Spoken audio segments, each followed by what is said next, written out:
Your first financial success can make you weaker. Not because money is evil, because the moment money touches the hands of an unsupported man, his ego starts negotiating with his wounds. A raise arrives, a client pays. The first profitable month comes, and suddenly he wants the phone, the clothes, the apartment, the dinner, the watch, the visible evidence that the people who doubted him were wrong. But every upgrade creates another monthly demand. Your income rises, your freedom does not. That is the trap. Status converts cash into obligations. Obligations raise the price of saying no. And a man who cannot say no is not financially powerful. He is merely better dressed inside a more expensive cage. Machiavelli understood appearances. In The Prince, he wrote that men judge more by the eyes than by the hands, because most people respond to what they can see, not what is structurally true. So yes, appearance matters. But here is the cold distinction. The ruler uses appearance after he secures power. The insecure man buys appearance before he has power. That is how he becomes trapped. So the question is not, how do I look successful? The question is, how much money do I need before other people lose the ability to coerce me? Because your first financial objective is not luxury. It is not applause. It is not proof for your doubters. Your first objective is escape capital, money that buys decision time, money that buys distance from panic, money that allows you to refuse a bad employer, survive an emergency, wait for a better opportunity, move when necessary, and build skill without making desperate choices. This is the part most men skip. They chase visible success before they build protected power, and that is why their income grows while their options stay small. And this is not theory. Mike Tyson showed one side of the law, Arnold Schwarzenegger showed the other. One man became a symbol of victory while losing control. The other built enough independence before the main stage, so he did not have to beg the stage to feed him. That contrast is the lesson.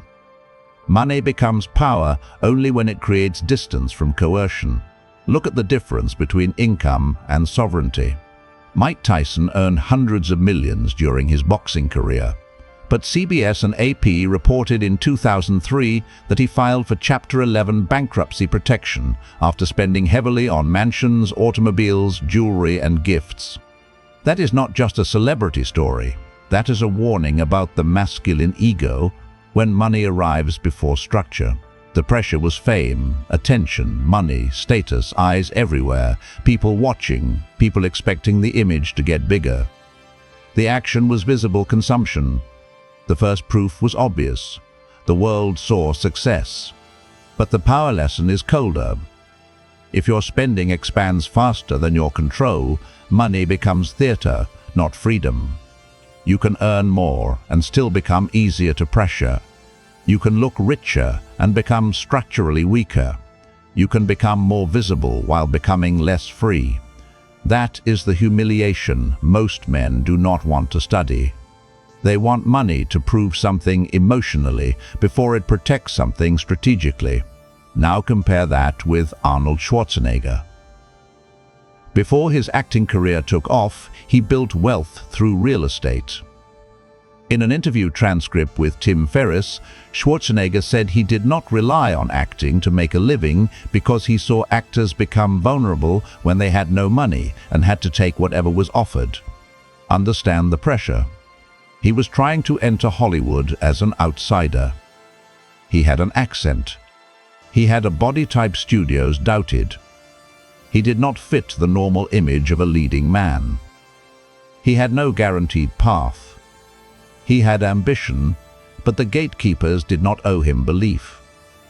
A desperate man in that position accepts almost anything. He takes any role. He accepts weak terms. He begs to be chosen. He becomes grateful for scraps because his survival depends on approval from people who control the door. But Schwarzenegger built financial independence before chasing the main stage. That changed the negotiation. Real estate income gave him room to wait. It gave him room to reject. It gave him room to avoid becoming another hungry actor, accepting whatever insult the market threw at him. That is what escape capital does. It does not make you arrogant. It makes you less desperate. And less desperation makes you harder to control. You are not Mike Tyson. You are not Arnold Schwarzenegger. But the law applies at your level. The man with $3,000 saved can refuse differently than the man with $30. The man with 6 months of runway can negotiate differently than the man living from payment to payment. The man with options speaks with a different nervous system. He does not enter every room silently begging the room to rescue him. He does not treat every delay like a death sentence. He does not accept every bad offer because panic is breathing down his neck. He has room. And room is power before the world ever calls it power. The unsupported man needs escape capital earlier than everyone else, because he has less inherited protection, no family safety net, no rich uncle, no free apartment waiting if life collapses, no private network handing him opportunities, no one quietly absorbing the cost of his mistakes. This does not make him a victim. It makes his margin for error smaller, and smaller margins require colder strategy. Some men can afford to be foolish for a season. They can quit badly, spend badly, choose badly, recover badly, and someone absorbs the damage. A parent covers rent. A relative opens a door. A family property gives them shelter. A network introduces them to the next opportunity. Their mistakes are expensive, but not final. The unsupported man does not get that luxury. When he miscalculates, the bill comes directly to him. When he loses work, the rent still asks for money. When his car breaks, nobody says, "Do not worry, I will handle it." When his laptop dies, his production dies with it. When a medical bill arrives, it does not care that he is ambitious. When a boss disrespects him, his pride may want to leave, but his empty bank account tells him to stay quiet. That is the battlefield. The Federal Reserve's 2024 Household Well-Being Report found that 63% of adults said they would cover a $400 emergency with cash or its equivalent, while 55% said they had emergency savings to cover 3 months of expenses. The same report also found that 30% could not cover 3 months of expenses by any means. Read that again, not as a statistic, but as a map of control. Most people are not destroyed by one giant disaster. They are controlled by small shocks. A car repair, a delayed paycheck, a medical bill, a rent increase, a family obligation, a broken laptop, a bad boss, a slow month. A man with no buffer does not make choices. He reacts. He accepts disrespect because rent is due. He stays under a weak manager because savings are empty. He cannot study properly because every problem becomes an emergency. He cannot negotiate because the other side can smell urgency. And urgency lowers your price. This is why escape capital is not a financial trick. It is psychological armor. It protects your posture before it protects your bank account. It keeps your voice steady when someone tries to rush you. It stops you from confusing pressure with truth. It lets you ask, "Is this good for me?" instead of only asking, "Can I survive this month?" That is a different kind of man, not richer in the shallow sense, harder to corner. And if this message is already exposing where your money has been leaking, do not just watch this passively. Write down one number today.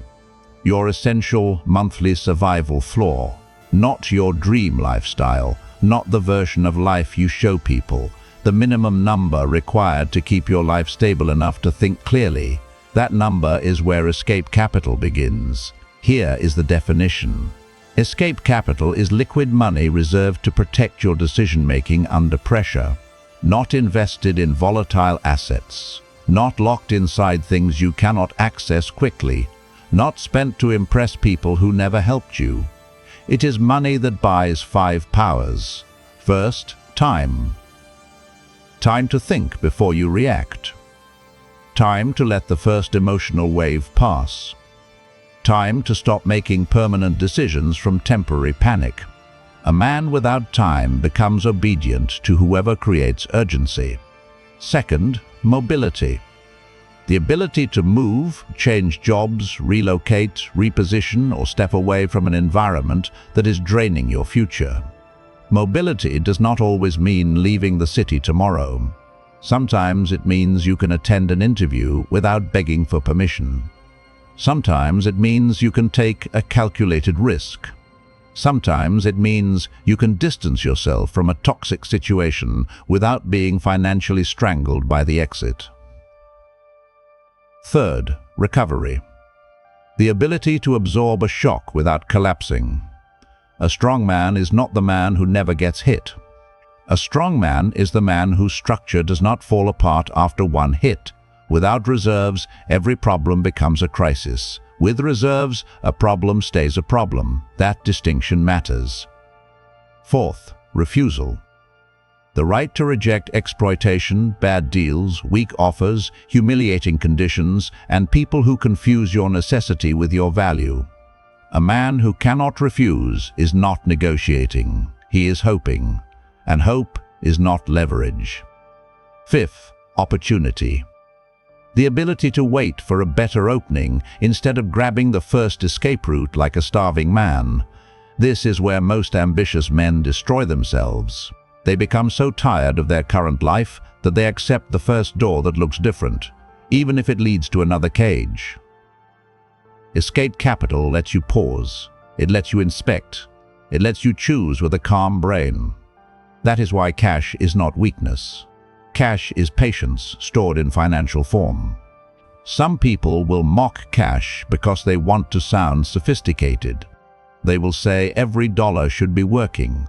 They will say idle money is dead money. They will talk about returns while ignoring pressure. But pressure has a price. Panic has a price.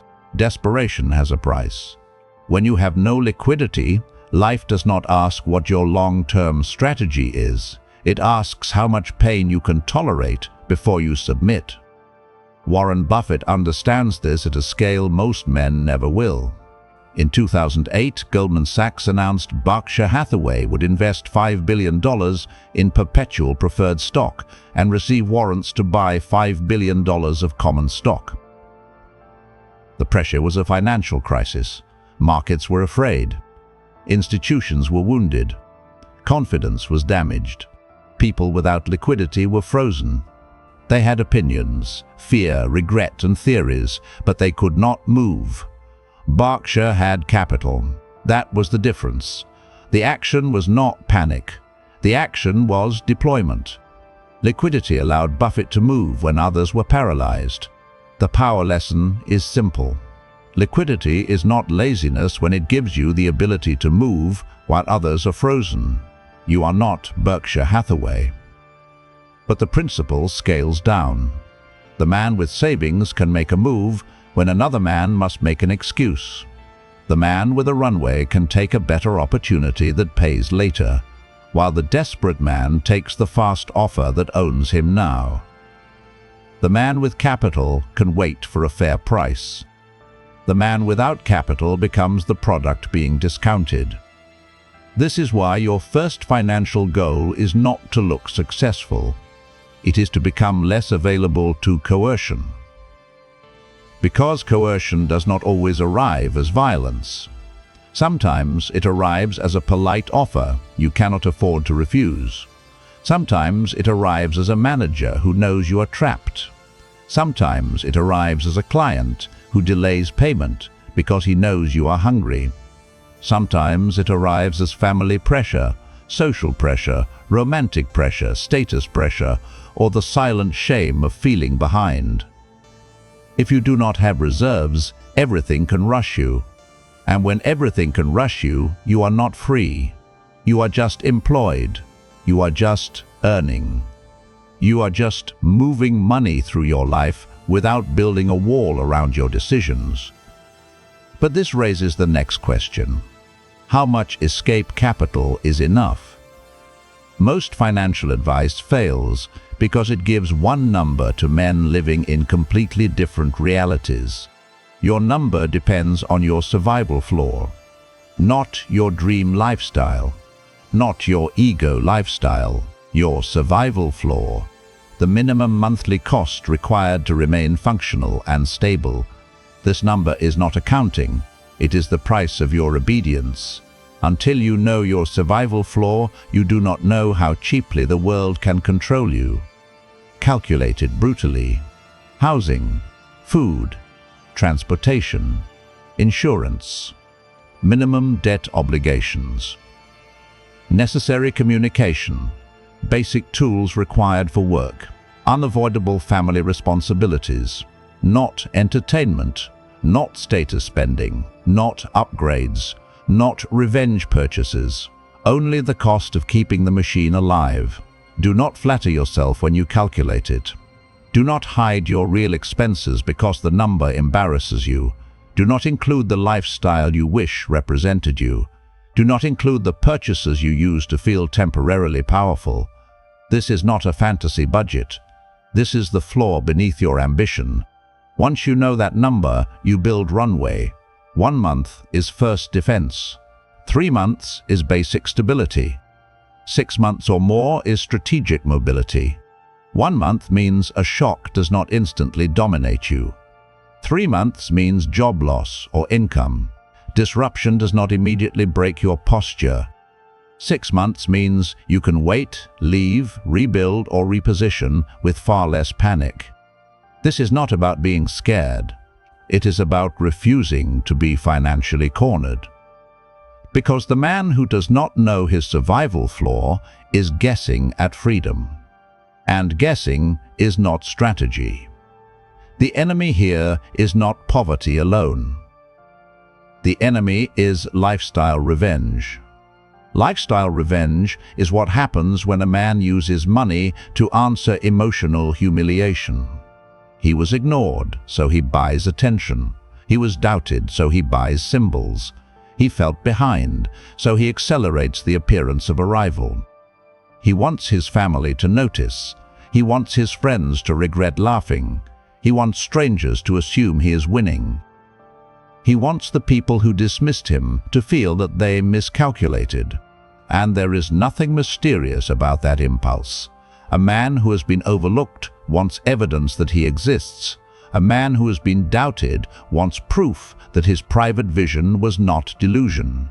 A man who has been treated as small wants the world to see a larger version of him. But this is where the trap becomes elegant. If your purchases are designed to control the emotions of your doubters still control part of your financial behavior. That is the humiliation no one wants to admit. The man thinks he is flexing on them, but they are still directing his money. Their doubt becomes his shopping list. Their disrespect becomes his monthly payment. Their disbelief becomes his lifestyle inflation. He calls it success, but it is dependency wearing better clothes. This is why status spending is so seductive after the first raise, the first client, the first profitable month, or the first taste of momentum. It does not feel like weakness. It feels like justice. It feels like the world finally owes him a visible reward for the years nobody cared. It feels like the old version of him is being buried under sharper clothes, better restaurants, newer devices, cleaner apartments, and social signals that say, "I am not who you thought I was." But the market does not care what the purchase means emotionally. The bank does not care that the car feels symbolic. The landlord does not care that the apartment repairs your pride. The credit card does not care that the watch answers your childhood humiliation. Obligations do not respect your backstory. They only ask whether the payment is due. And every new obligation makes your future less flexible. This is why a man can double his income and remain equally trapped. His cage simply becomes more expensive to maintain. He no longer looks broke. He no longer feels as embarrassed. But he still cannot leave. He still cannot pause. He still cannot say no. He still cannot survive a shock without panic. He still cannot think clearly because his lifestyle now requires constant feeding. This is not freedom. This is financial theater. And financial theater is dangerous because it receives applause before it receives stability. People will congratulate the appearance. They will notice the apartment. They will compliment the car. They will like the photo. They will assume progress because most people judge by what they can see. But visible consumption is not the same as protected power. A man can look upgraded while his options are shrinking. He can look confident while his nervous system is terrified of the next bill. He can look respected while still being one bad month away from submission. This is why sequence matters. The weak sequence is this: earn, display, inflate, panic, submit.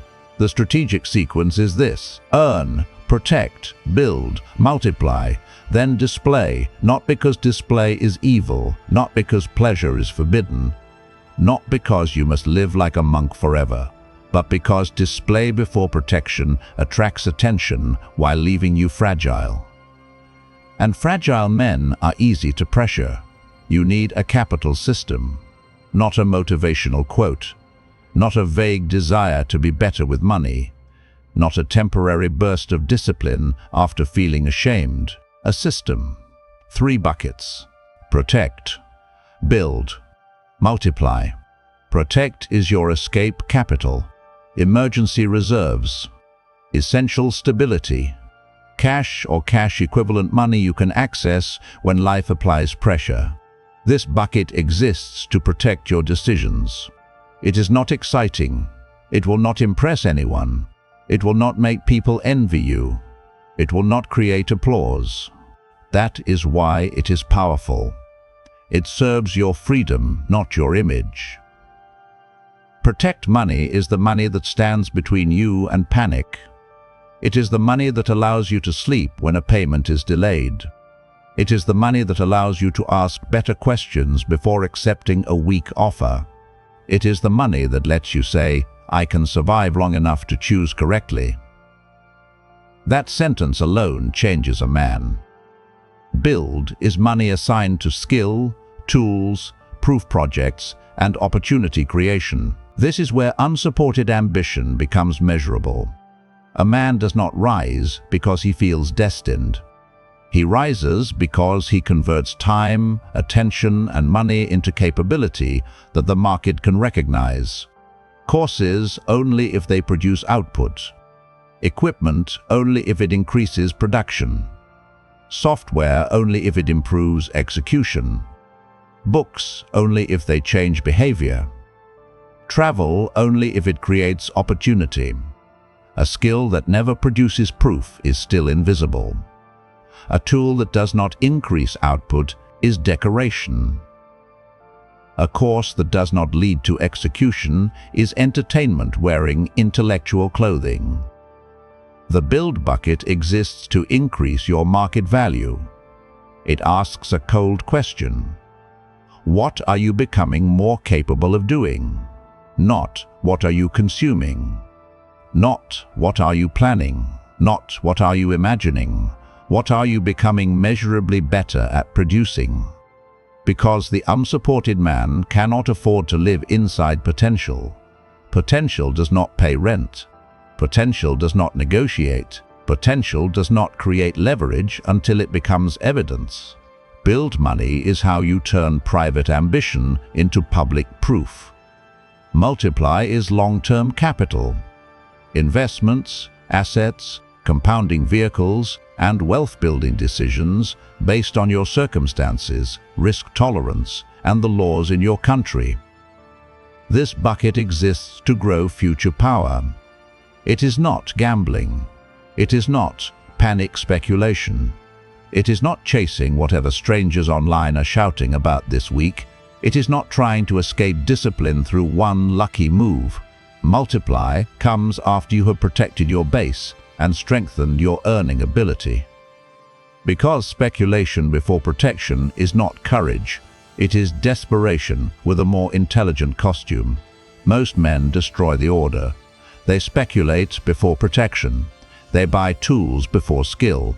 They display before leverage. They inflate before stability. They confuse movement with advancement. They confuse risk with strategy. They confuse looking ambitious with becoming difficult to replace. The order matters. Protect before you speculate. Build before you display. Multiply before you inflate. Display comes last. Because display without protection is bait. It attracts attention while leaving you vulnerable. It invites expectations before you have structure. It tells the world you have arrived while your private finances know you are still one shock away from retreat. And once you understand this order, you stop asking childish questions like, "Can I afford this?" That question is too weak.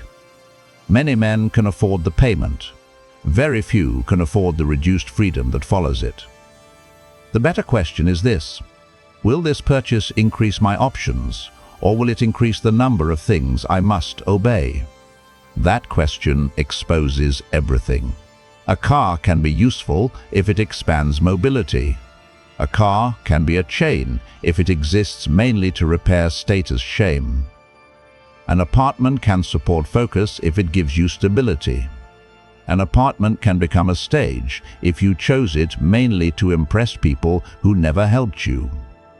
Clothes can improve presentation. Clothes can also become a costume for a man who is not build-proof. Tools can increase production. Tools can also become toys for a man avoiding the painful beginner stage. The object is not the issue. The function is the issue. Does it create power? Does it protect attention? Does it increase skill? Does it create proof? Does it expand opportunity? Does it reduce fragility? Or does it simply make you feel less inferior for a few days? That is the line. And once you see the line, you cannot unsee it. This is where the unsupported man must change identity. You are not poor because you refuse to display. You are disciplined because you understand sequence. You are not behind because you live below your ego.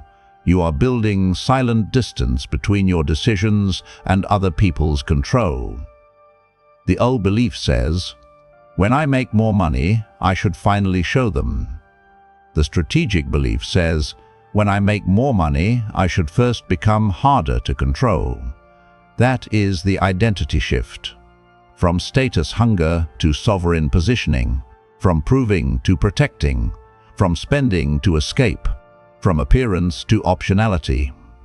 A man without reserves is forced to react.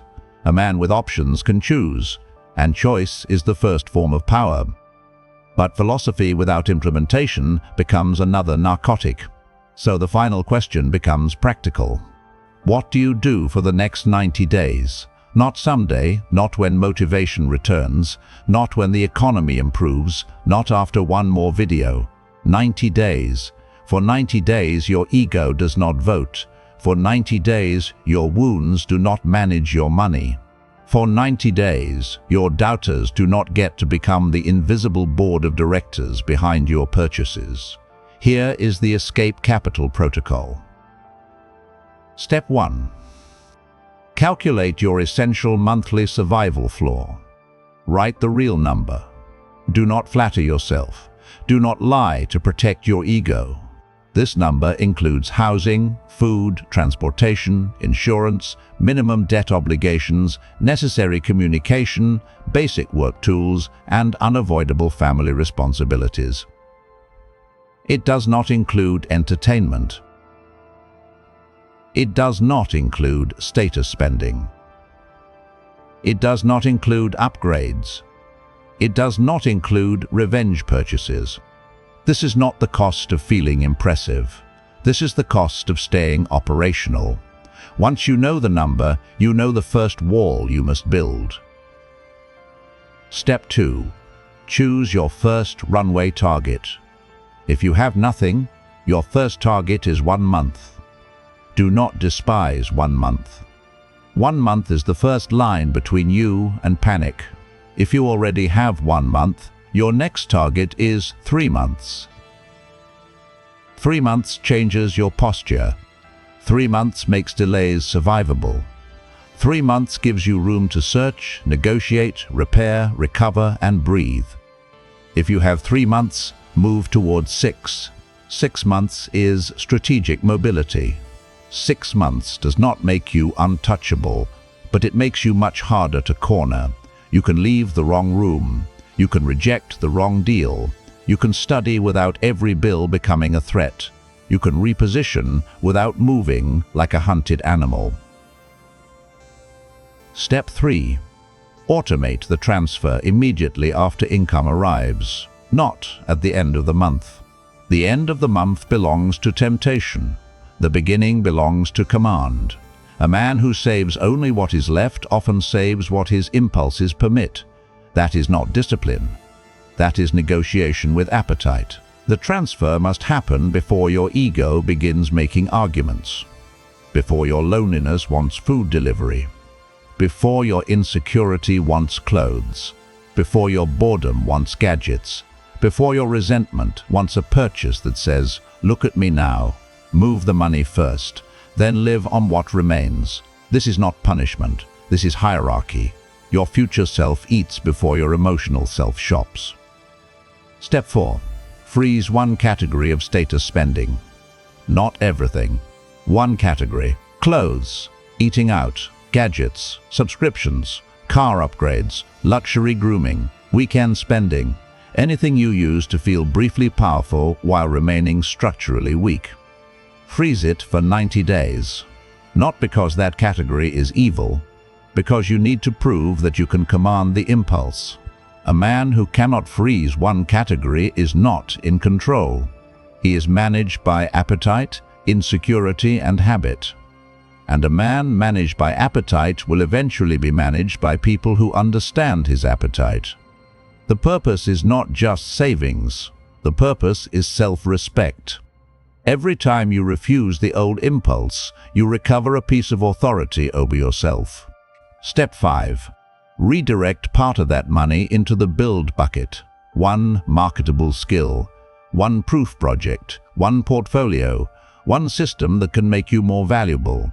Do not just save like a frightened man. Save to protect. Build to rise. Escape capital creates the room. Skill decides what happens inside that room.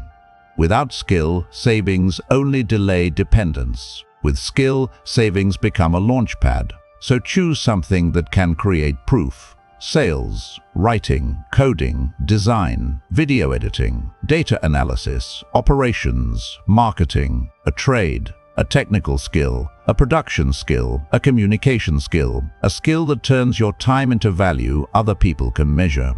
Then build evidence, a project, a page, a portfolio, a case study, a before and after, a measurable result, a body of work. Unsupported men do not need more fantasies. They need proof. Proof is what converts private ambition into public leverage. Step 6. Review capital monthly, not emotionally. You do not check your progress only when you feel insecure. You do not review your money at midnight because you saw someone online appear richer than you. You do not change the plan because your mood shifted. You check it on a fixed date. Same day every month. Same categories, same numbers. Protect, build, multiply. Emotion is a liar when money is involved. When you feel ashamed, you may overspend to escape the feeling. When you feel excited, you may overestimate your discipline. When you feel behind, you may take stupid risks to catch up.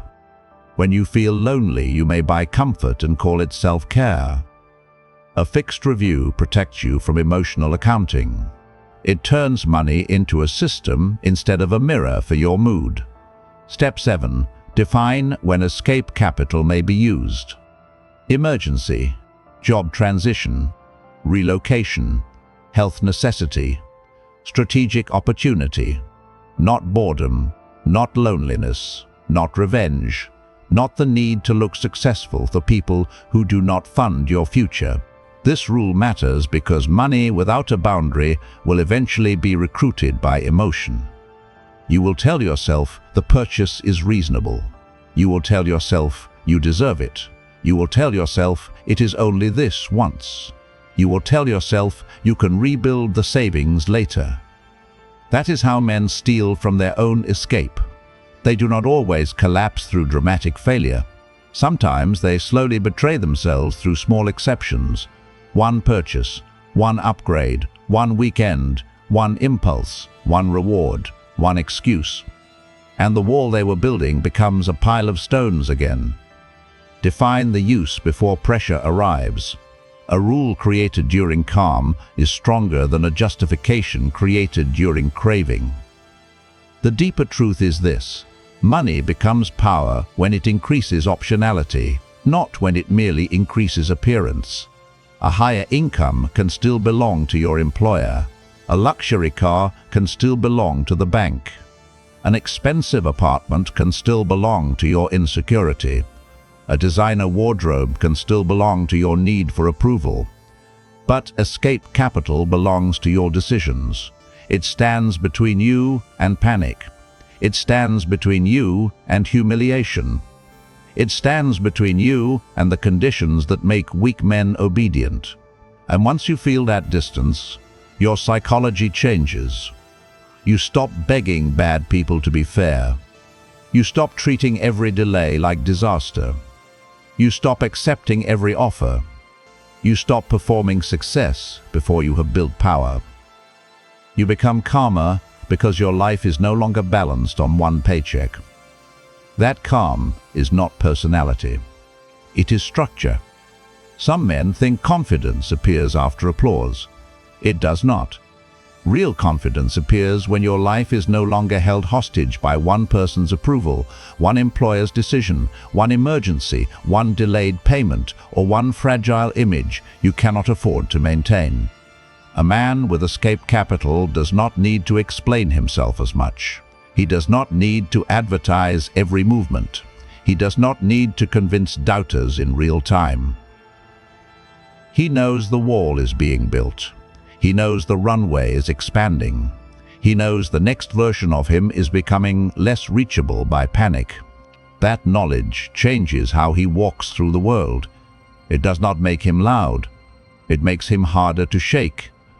And that is what the unsupported man needs first. Not noise, not applause, not the costume of arrival. He needs distance. Distance from panic. Distance from coercion. Distance from emotional spending. Distance from people who only recognize power after it becomes visible. Distance from the old self that needed every purchase to announce progress. The unsupported man does not need to look rich first. He needs to become harder to corner. He needs money that protects his attention, money that protects his standards, money that protects his exit, money that protects the future version of himself from the desperation of the present one. Status can come later, display can come later, recognition can come later, but the right to refuse must come first, because the world does not respect the man who only earns. It respects the man who can walk away. So build escape capital before you chase status. Build the money that protects your decisions before you buy the things that advertise them. But understand this clearly. Escape capital is not the final destination. It is the space where a stronger man gets built. First, you buy distance from panic. Then you use that distance to build skill, proof, leverage, and income that no employer, family member, or doubter can easily control. A man without reserves reacts. A man with options chooses. But a man with options and skill becomes difficult to corner. That is the next level. Savings give you time. Skill turns that time into power. Proof turns skill into leverage. Leverage turns effort into freedom. And freedom is not the ability to buy whatever your ego wants. Freedom is the ability to refuse what your future cannot afford to obey. The full path from isolation to discipline, skill, proof, leverage, money, and freedom is inside. unsupported to undeniable. Start with the free lesson. Continue only if you are ready to apply it. No support, no network, no excuses. Build anyway.